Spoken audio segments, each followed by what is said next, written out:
दोस्तों, आए दिन साइंस की तरक्की को लेकर हम बहुत ज्यादा उत्सुक हो जाते हैं और हर चीज को जानने की कोशिश करते हैं कि ये चीज किस प्रकार हुई होगी। आज हम एक ऐसे गुप्त मिशन के बारे में बात करने वाले हैं जिस गुप्त मिशन में सैनिकों ने कुछ ऐसा खोज निकाला जो कभी भी सोचा नहीं जा सकता था। उन्हें कुछ ऐसी चीजें मिली जिसने पूरी दुनिया के होश उड़ा दिए। तो चलिए आज का वीडियो शुरू करते हैं। दोस्तों, कई रिपोर्ट्स के मुताबिक 2012 में यूएसए के 8 सैनिकों ने कथित तौर पर अफगानिस्तान के रेगिस्तान में एक बहुत ही गुप्त मिशन में भाग लिया।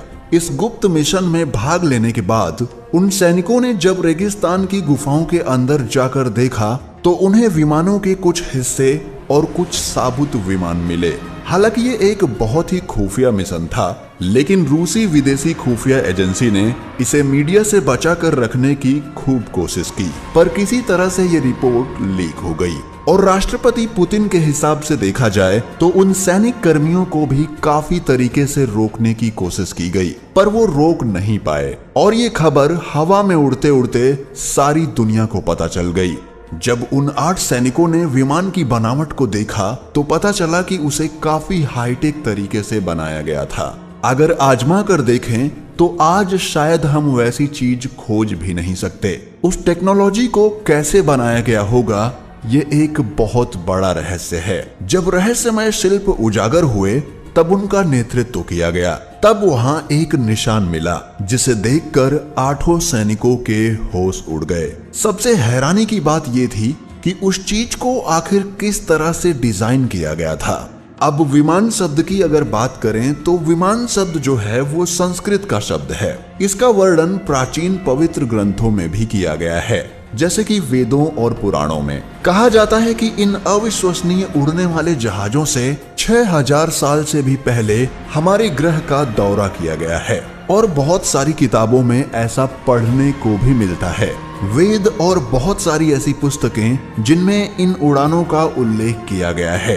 अब दिलचस्प बात यह है कि विश्व भर में प्राचीन संस्कृतियों को लेकर अविश्वसनीय कहानियां हैं, जिन कहानियों की बहुत सारी मूल धाराएं भी हैं, जिसमें ये उल्लेख हुआ है कि कुछ लोग आकाश से यहाँ आते थे और इन विमानों के द्वारा यहाँ के लोगों को आकाश में ले जाया जाता था। सिर्फ अगर अफगानिस्तान की बात करें या वहाँ के गुफाओं की बात करें तो ये चीजें सिर्फ वहीं देखने को नहीं मिलती, बल्कि हमारे भारत के कुछ प्राचीन मंदिरों में भी इस तरीके की चीजें देखने को मिलती हैं, जहाँ पर विमानों के शिल्प यानी कि आकृतियां बनी हुई हैं और इन आकृतियों के इशारे यह दर्शाते हैं कि विमान में बैठकर कोई ऊपर जा रहा है या उस विमान के अंदर से कहीं और जाने की कोशिश कर रहा है।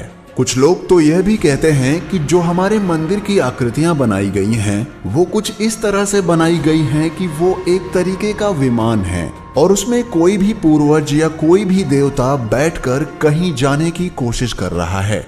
अब ये सिर्फ एक काल्पनिक बात है या सच्चाई है ये तो नहीं पता, लेकिन वेदों में भी इस चीज का वर्णन देखने को मिलता है। और दोस्तों, आपको बता दें कि इस विमान को बनने के 5 से 6000 साल बाद खोजा गया और 5 से 6000 साल बाद भी ये विमान एकदम नए जैसा पाया गया, जो कि और भी ज्यादा रहस्यमयी है। इस बात ने सबको हिलाकर रख दिया था कि 5 से 6000 साल पुरानी चीज को कोई कैसे इतने अच्छे से बचा कर रख सकता है।